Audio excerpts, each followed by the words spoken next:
নমস্কার বন্ধুরা, কেমন আছেন আপনারা সকলে? আশা করি অনেক ভালো আছেন। আমি পিয়া মণ্ডল ফ্যামিলি ব্লগের পক্ষ থেকে অনেক স্বাগত, অনেক ভালোবাসা। চলে এসেছি আরও একটি ব্লগ ভিডিও নিয়ে। ঘড়ির কাঁটায় বাজবে এখন 7টা। এখন থেকেই ভিডিওটা শুরু করছি। সকালবেলায় ঘুম থেকে উঠে ডান দিক বা বাঁ দিক কোনো দিকে না তাকিয়ে একদম চলে এসেছি রান্নাঘরে সকালের ব্রেকফাস্ট বানানোর জন্য। শুধু ব্রেকফাস্ট না, বাবু আজকে সকালে স্কুল যাবে, তাই স্কুলের জন্য টিফিন বানাতে হবে, তার জন্য আর কি চলে এসেছি। এইদিকে সমস্ত সবজিপাতি ফ্রিজ থেকে বার করে নিয়েছি। আজকে একটু বানাবো সাম্বার আর ইডলি, চাটনি তো থাকবেই সঙ্গে। আর বাবু এগুলো স্কুল নিয়ে যাবে না, ওর কিন্তু সকালে ভাত। এইদিকে দেখেছেন আমার হাজব্যান্ড, ও ডিউটি গেছিলো সকালে, তো এসেই আমি ভয় পেয়ে গেছি। আচমকা যদি কেউ আমার পেছন দিয়ে আসে না, আমি হা করে আর কি আওয়াজ করে উঠি। সেটাই আমাকে দেখাচ্ছিলো যে অত কেন চিৎকার করো তুমি সব সময়। মানে আমি কোনো অন্যমনস্ক হয়ে কোনো কাজ করলে কেউ পেছন দিক থেকে যদি আসে, সত্যিই আমার প্রচণ্ড ভয় লেগে যায়। যাই হোক, এইদিকে ডালটা তৈরি করছি সাম্বারের জন্য। সমস্ত মানে সবজিপাতি কেটে নিচ্ছি।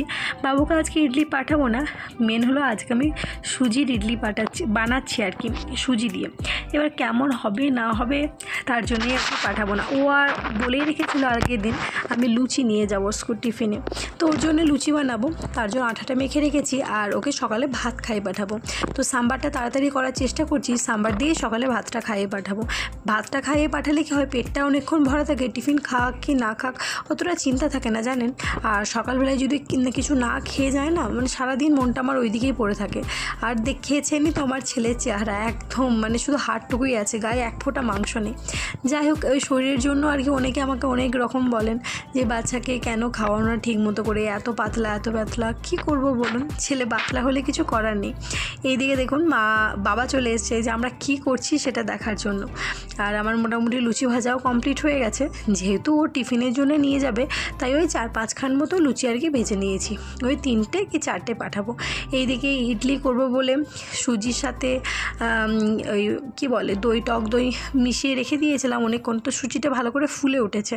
আর এইদিকে আমার বাবুর ভাতটাও কিন্তু একদম রেডি হয়ে গেছে, তাই ইন্ডাকশানটা বন্ধ করে দিলাম।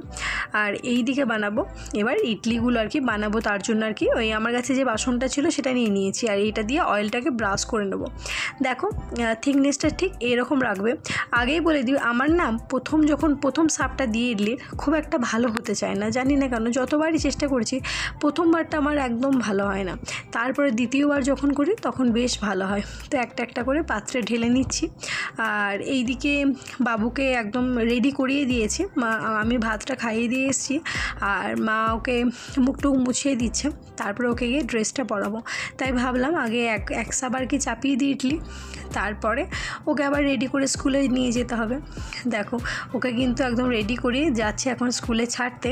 আমি রান্না মানে যে কাপড় পরে করছিলাম সেটা পরেই চলে এসেছি। বললাম না প্রথম সাপটা আমার খুব একটা ভালো হয় না, শেপটা ঠিক মতো আসে না, সুন্দর আসে না শেপটা।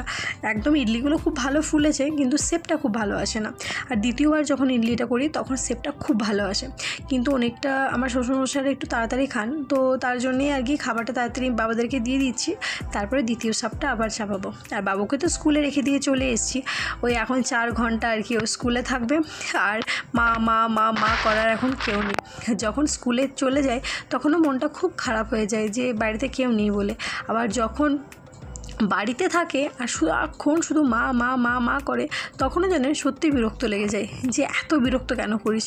মানে শুধুমাত্র ওর কাছে বসে থাকলে তো হবে না বলুন, সংসারে প্রচুর রকম কাজ থাকে, একটা একটা করে যে কত কাজ কোন দিক দিয়ে চলে আসে নিজেরাই বুঝে উঠতে পারি না। এইদিকে এই চাটনিটা বানিয়েছি কি দিয়ে জানেন, আমার কাছে নারকেল ছিল না, তার জন্য বাদাম, ধনেপাতা, একটু আদা কুচি, একটু তেঁতুল, আর তো লবণ তো লাগবেই, আর কাঁচা লঙ্কা, এটা দিয়ে আর কি এই চাটনিটা বানিয়েছিলাম। খেতে হয়েছিল কিন্তু অপূর্ব। যাই হোক, আমার যেহেতু আগেই খাওয়া হয়ে গেছে আর ভয়েসটা এখন দিচ্ছি তার জন্যই বলতে পারছি। তাই হোক, আর মারা কিন্তু মুড়ি নিয়ে বসে পড়েছেন, জানেনই তো গ্রামের মানুষ মুড়ি ছাড়া একদম চলে না। তো মারা একটুখানি মুড়ি নিয়ে বসেছে। মারা তারপরে ইডলি সাম্বার খেয়ে নেবে। ইডলি সাম্বার খুব একটা পছন্দ করে না মারা। যাই হোক, দিয়েছি বলে নাও বলতে পারেনি।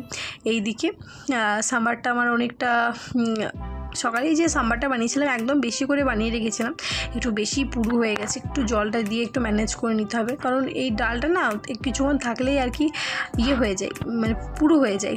আর এইদিকে ইডলিগুলো কত সুন্দর হয়েছে বললাম না, দ্বিতীয়বারের শেপটা আমার খুব ভালো আসে আর খুব ভালো হয়েছিল। আমি এই সুজির ইডলি প্রথমবার করলাম, অন্যান্য বার চাল দিয়েই বানাই, চাল ডালের, কিন্তু এই প্রথমবার সুজি দিয়ে ইডলি করে বেশ স্যাটিসফাই, বেশ ভালো হয়েছে। আর একদম নরম, মানে নরম যারা খেতে পছন্দ করো তাদের জন্য খুব ভালো, একদম নরম হয়েছে। আর আমার ইডলির স্টিমারেরটা না একদম ছোট্ট পাড়া।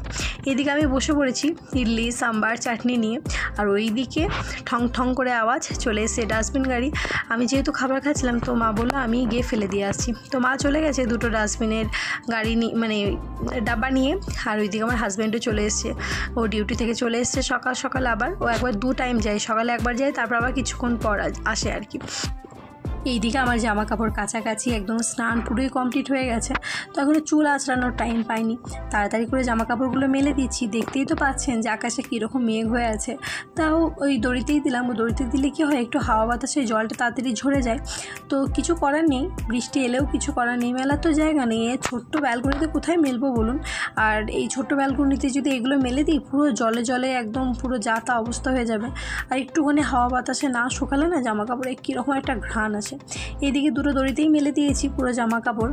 আর এইদিকে আমার গাছগুলোকে দেখে খুব মায়া লাগে জানেন, আমার বারান্দাটা এলে আমার গাছগুলো দেখতে খুব ভালো লাগতো, সব গাছ শুকিয়ে একাকার হয়ে গেছে, নতুন গাছগুলো লাগিয়েছি, দেখা যাক কি হয়।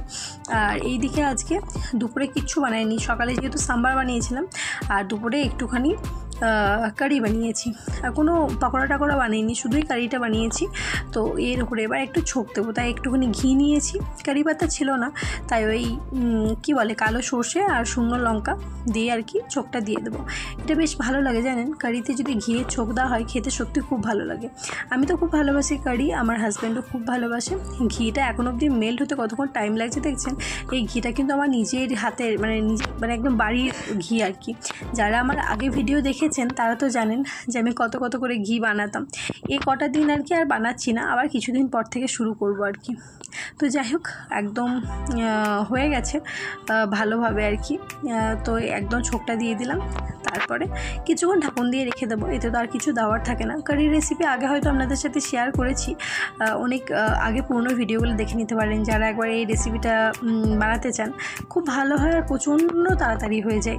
যদি চটজলদি রেসিপির মধ্যে কিছু একটা হয় এটা, মানে এতে কোনো ঝুট ঝামেলা কিছু নেই। এদিকে হয়ে গেছে ভাত, আর দিনেকার যে সাম্বারটা ছিল ওই সাম্বারটাই। আর এই সাম্বারটা একটুখানি বেঁচেছিল, আমার বাবুকে খাইয়েছিলাম আর কিছুটা রেখে দিয়েছিলাম। এতে ইডলিটা আছে আর এতে ওই চাটনিটা রয়েছে, আর ওইদিকে কারি। এটাই হলো আজকেকার দুপুরের খাবার। এইদিকে এবার ডাব্বাটা রেখে দিই, যেখানকার যা জিনিস সেখানে সেই জিনিসটা না থাকলে ঠিক ভালো লাগে না। এইদিকে কালকেকার জামা কাপড়গুলো সমস্ত শুকিয়ে গেছিলো, ওগুলো আর কি এক জায়গায় রাখা ছিল, সেগুলো নিয়ে এখন বসে পড়েছি সেগুলো ভাঁজ করে রাখার জন্য। কারণ তো জানেনই, বললাম না মেয়েদের কাজে শেষ হয় না, একটা করে যে কত পরিমাণ কাজ থেকে যায়।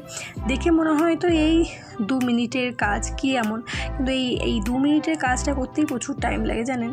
একটা করে মানে কাজ হয়ে যায়। যদি ভাবি কাজ করব না তো কোনো কাজ নেই, আর যদি ভাবো কাজ করব, যে এত কাজ মানে কি বলবো। যাই হোক, যার যে জামা কাপড় তো 3-4টে ভাগ করে নিয়েছি, হাজব্যান্ডের তাকে রাখতে হবে, ছেলের তাকে, আমারটা আমার তাকে। আর এগুলো তো সমস্ত প্রতিদিন পরা জামা কাপড়, তো সেরকম খুব একটা ভালো করে ভাঁজ করি না, যেহেতু এটা আমাদেরকে পরতেই হবে সব সময়, আর অত ভালো করে ভাঁজ করা সম্ভব নয় বাবা, আমার অত টাইম নেই। তো এইভাবে আর কি ভাঁজ করে যার যে তাকটা সে তাকে রেখে দিয়ে বাবুকে গিয়েছিলাম স্কুল থেকে আনতে, কারণ ওরও আবার ছুটি হওয়ার টাইম হয়ে গেছিলো, 1টার সময় ছুটি হয়। আর ও যেহেতু এ সেকশনে পড়ে, তো এ সেকশনে প্রথম ছুটি হয়, মানে এ সেকশনটা LKG এ সেকশনটা প্রথম দেয়, তারপরে B C D E যতগুলো সেকশন আছে পরপর আসতে থাকে। আর আমি যদি আগে থেকে না যাই, ও মানে মনটা খারাপ হয়ে যায়, যেহেতু ও প্রথমেই দাঁড়িয়ে থাকে লাইনে। তারপরে বাবুকে নিয়ে এসে ওকে খাইয়ে দিয়ে ঘুম পাড়িয়ে দিয়েছিলাম, এসেছিলাম একটুখানি ক্যান্টিনে। কোনো ঘরে জিনিসপত্র নেই জানেন, অধিকাংশ জিনিসই সব শেষ হয়ে গেছে, সেটাই নিতে এসেছিলাম। তো টুকটুক করে 2-1টা জিনিসপত্র নিয়ে নিচ্ছি যেগুলো দরকার, অনেক জিনিস শেষ হয়ে গেছে ক্যান্টিনে, আরও আগে আসতে হতো। এই সমস্ত জিনিসপত্র নিয়ে এসেছিলাম, একটু তেল, সাবান, পাস্তা, চাউমিন, 2-3 রকমের ডাল, সস, একটু সিমুয়ের প্যাকেট, অনেক কিছু আর কি টুকিটাকি যেগুলো লাগবে আর কি সেগুলো নিয়ে এসেছিলাম। সব ডাব্বাগুলো খালি হয়ে গেছে, মাথার তেল, স্যুপ, তারপরে কি বলে বিস্কিট, চকলেট, এই সমস্ত কিছু। তারপরে দেখুন আজকে আমার বাবুর দিদি বা বোন কেউ তো নেই যে কপালে ফোঁটা দেওয়ার, তো ঠাম্মি দেবে আজকে কপালে ফোঁটা। তো ঠাম্মি দাদু দুজনেই তো ভাই বলেই ডাকে ওকে, তার জন্য বললো ভাই তোকে আজকে আমি ফোঁটা দেবো, চল তুই একটুখানি বসে পড়। আর ওকে যেহেতু ফ্রিজটা খুলেছিল, দেখেছিল চকলেট আছে, না চকলেট না বিস্কিট নিয়ে বসেছে। আজ বিস্কিট নিয়ে এসেছিলাম ক্যান্টিন থেকে, ওই বিস্কিটটা নিয়ে বসে বসে টুকটুক করে খাচ্ছে। আর এইদিকে মা একটা শাড়ি পরে চলে এসেছে ওকে ভাইফোঁটা দেওয়ার জন্য। আর ঘরে তো সমস্ত মিষ্টি সব কিছু ছিলই। তো আগেরবারও দিয়েছিল মা, যখন আমরা বাড়িতে ছিলাম তখন আগেরবারও আমার ছেলেকে, আমার ননদের ছেলেকে, দুজনকেই ভাইফোঁটা দিয়েছিল। তো যাই হোক, এইদিকে দেখো ও না একদম কপালে কোনো টিপ বা কিছু পড়তে চায় না, যতবার দেওয়া হবে নেবে না। ও যখন পরীক্ষা ছিল ওর আমি দইয়ের ফোঁটা দিতাম, কতবার যে মুছতো ওই ফোঁটাটাকে কি বলবো, একদম পছন্দ করে না। ওই দেখো মুছে দিল দেখলে। আরও মিষ্টি জিনিস খেতে একদম পছন্দ করে না, চকলেট বিস্কিট এগুলো খুব পছন্দ, কিন্তু এই পায়েস বলো মিষ্টি বলো একদম পছন্দ করে না। এইদিকে আমি কলাটা দিতে ভুলে গেছিলাম, তাই মা আর কি বলে এই কলা দাওনি তুমি, তাতে কলাটা আর কি নিচ্ছে ওখান থেকে, ওখানেই রাখা ছিল, আমি দেবো বলে একদম খেয়াল ছিল না। তো যাই হোক, পায়েসটা আজকে রাতে করেছিলাম যে আজকে পায়েস খাবো, মানে দেবো বলে আর কি সবাইকে। তো ওই দেখো একটুখানি পায়েস খাই দিচ্ছি, একটুখানি পায়েস খাও বলে। তো বাবা তো জোর করে মাথাটা ধরে আছে, আর মা আর কি টুকটুক করে একটু করে মুখে দিচ্ছে। ও সচরাচর পায়েস মিষ্টি একদম পছন্দ করে না, সবাই তো আর মিষ্টি পছন্দ করে না, ও সেরকম খুব একটা পছন্দ করে না। যাই হোক, ও আর খাবে না, ও বিরক্ত হয়ে গেছে, দেখতেই পাচ্ছ মুখ চোখ নিয়ে আর কি। এতটা অভিনয় জানি এখনকার দিনে বাচ্চারা, কি বলবো। যাই হোক, আজকে এই ভিডিওটা এতটুকুই রাখলাম। কেমন লাগলো ভাইফোঁটার ভিডিও